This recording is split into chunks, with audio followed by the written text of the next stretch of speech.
Salam Indonesia, salam Nusantara dari Sabang sampai Merauke, dari Miangas sampai Pulau Rote. Mantaplah iman kita, mantaplah kasih kita, mantaplah pengharapan kita. Tentunya dalam Yesus Kristus yang menjadi Tuhan dan Juru Selamat kita dan Juru Selamat dunia. Jangan katakan bahwa Yesus bukan Tuhan, jangan katakan pula bahwa Yesus bukan Juru Selamat. Ada juga dokter-dokter yang gak mengaku Yesus. Tapi biarkan mereka. Ya. Barang siapa percaya akan diselamatkan, barang siapa tidak percaya akan dihukum. Puji nama Tuhan. Dan saya mau katakan kepada kita, Yesus sudah berkata, akulah jalan dan kebenaran dan hidup, tiada seorang sampai kepada Allah kalau tidak melalui aku. Yohanes 14 ayat yang ke-6. Di bawah kolong langit ini tidak ada nama lain yang diberikan kepada manusia yang olehnya kita diselamatkan. Dan itu jelas firman Allah dalam Kisah Rasul 4 ayat 12. Dan selamat pagi. Selamat kita beraktivitas tentunya bersama dengan Tuhan. Dan sebelum kita beraktivitas, kita mau dengarkan firman Allah dulu sebelumnya kita berdoa. Mari kita berdoa. Terima kasih Tuhan. Kiranya Tuhan terus menolong kami untuk terus berada dalam hadirat Tuhan. Dilahirkan terus menerus oleh Roh-Mu, sehingga kami melakukan apa yang seharusnya kami lakukan. Dalam nama Haleluya. Amin. Puji nama Tuhan. Saya akan membacakan Matius 1 ayat 18, kelahiran Yesus Kristus. Kalau kita mau membacanya dari pasal 18 ayat 1 18 sampai dengan ayat 25, tapi saya akan menyoroti ayat 18 saja. Kelahiran Yesus Kristus adalah seperti berikut. Pada waktu Maria ibunya bertunangan dengan Yusuf, ternyata ia mengandung dari Roh Kudus sebelum mereka hidup sebagai suami istri. Ayat 20, tetapi ketika ia mempertimbangkan maksudnya itu, malaikat Tuhan menampakkan diri dalam mimpi dan berkata, Yusuf anak Daud, janganlah engkau takut mengambil Maria sebagai istrimu, sebab anak yang dalam kandungannya adalah dari Roh Kudus. Puji nama Tuhan. Dan beberapa waktu yang lalu saya mendengar sepintas, saya lagi mendengarkan seseorang yang bernama Ustadz Kainama, sangat menjijikkan bagi saya. Karena apa? Dan dia mengupas ayat ini yang merupakan ia mengandung dari Roh Kudus. Dan itu bagi saya sebenarnya sesuatu yang tidak layak diucapkan oleh seseorang. Tapi ya namanya orang udah bebal kebal tebal, penipu dan lain sebagainya. Dan saya mengatakan dia adalah penipu cerita-cerita kebenaran dari firman Allah. Bayangkan dalam cerita itu dia berkata bahwa Maria bersetubuh dengan Roh Kudus. Nggak kurang ajar.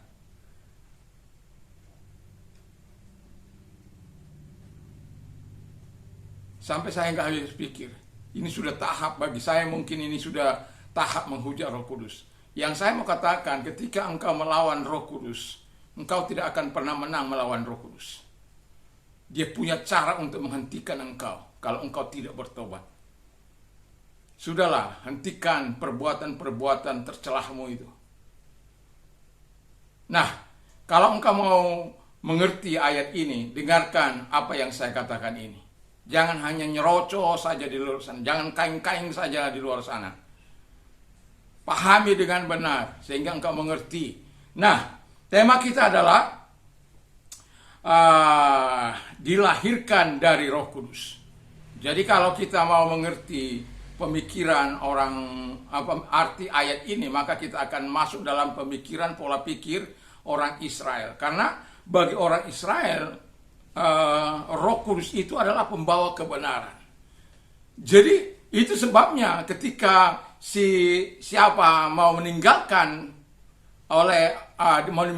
Maria, karena bagi dia itu sesuatu aib yang sangat luar biasa. Bagaimana dia mau menampakkan wajahnya kepada orang-orang, sementara jika juga dia tidak bersetubuh dengan Maria, dan Maria juga sebenarnya seperti itu. Tetapi dari sini kita bisa melihat bahwa pada akhirnya Yusuf dan Maria itu dapat menerima, karena yang dikandung itu bukan hasil persetubuhan. Dan dengan gaya lantangnya have intercourse seksual. Aduh, saya pikir ini orang, ya hanya Tuhan yang mampu menghentikan dia. Biarkan saja ya.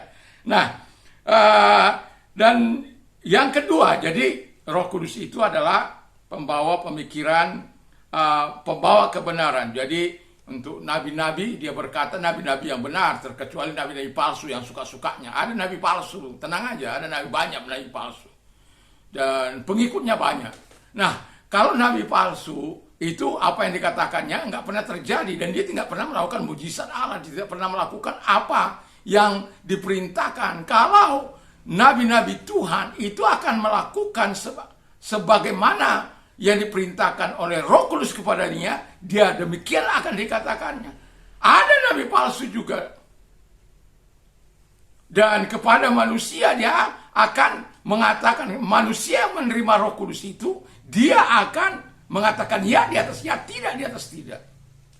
Seluruh generasi manusia yang akan datang ini, ketika dia mengalami Roh Kudus, ketika dia dilahirkan oleh Roh Kudus, dia tahu bahwa Roh Kudus itu adalah pembawa kebenaran.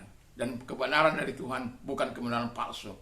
Bukan kebenaran yang tidak dapat dipertanggungjawabkan. Secara sejarah pun bisa dibuktikan kelahiran Yesus itu. Yang kedua adalah Roh Kudus itu membuat kita percaya dan mengakui kebenaran. Jadi kalau Roh Kudus membuat kita tidak percaya, itu bahaya. Dan sekaligus mengakui kebenaran. Kita tahu bahwa kebenaran itu adalah Yesus Kristus. Nah, kalau Yesus itu dikandung daripada Roh Kudus, memang secara fisik dia dilahirkan oleh Maria, perawan Maria. Tetapi bukan seperti yang dikatakan oleh si Kainama itu. Ia melakukan hubungan intercourse, seksual. Hubungan seks. Tidak seperti itu.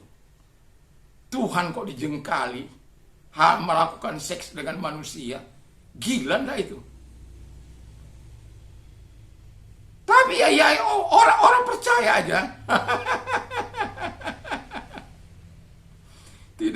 Tidak Al-Qur'annya yang dibahas, malah agama orang yang dibahas. Tapi ya biarkanlah. Ya dia dengan sakit hatinya mungkin. Biarkan saja.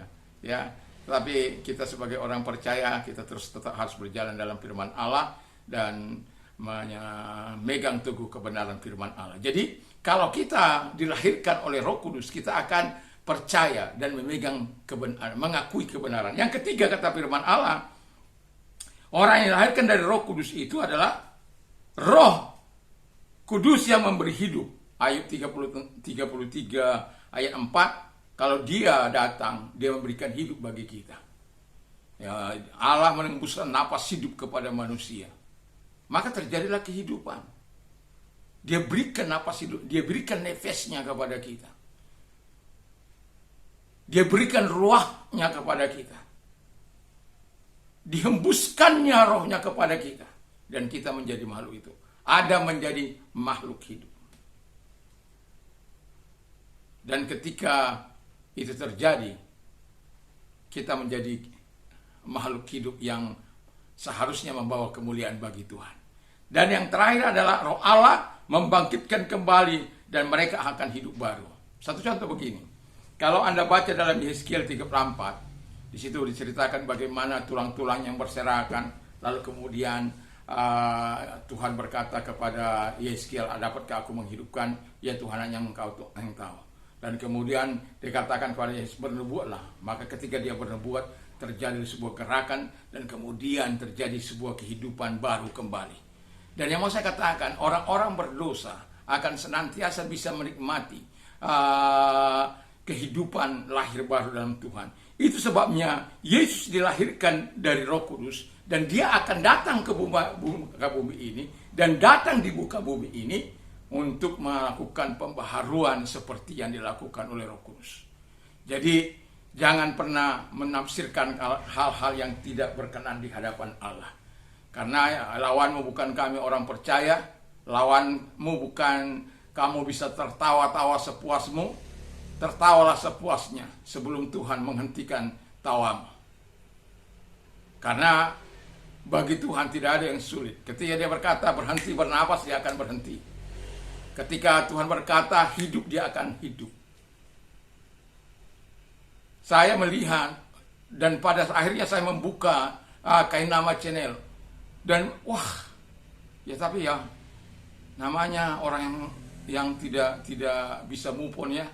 Dia cinta pada firman Allah, nggak bisa mengupas apa ayat-ayat mereka, karena dia nggak tahu apa-apa, karena dia nggak pernah berguru, nggak pernah juga apa itu berada di pesantren. Makanya kemarin saya katakan harus dia apa dulu 10 tahun biar hebat, sehingga yang dikupasnya bukan Alkitab kita orang percaya, tetapi saya katakan apapun yang dilakukannya nggak usah sakit hati ya. Nggak usah melapor. Tuhan katakan, apa urusanmu, pembalasan itu adalah hakku. Jadi serahkan aja pembalasan itu kepada Tuhan. Jangan kau ambil hak Tuhan itu, biarkan Tuhan mengurus dia.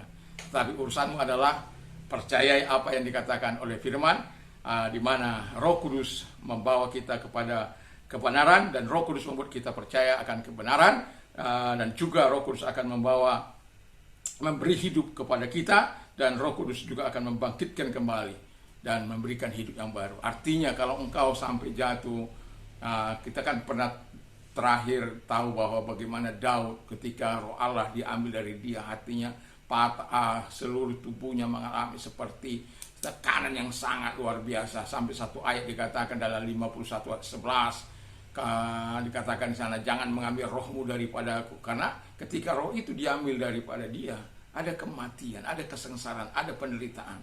Dan itu sebabnya kalau roh itu datang kembali kepada orang yang berdosa, dia akan dipulihkan hidupnya, dia akan diberikan hidup baru di dalam Tuhan, ciptaan baru. Yesus katakan, barang siapa ada dalam Kristus, ia adalah ciptaan baru, yang lama sudah berlalu, sesungguhnya yang baru sudah datang.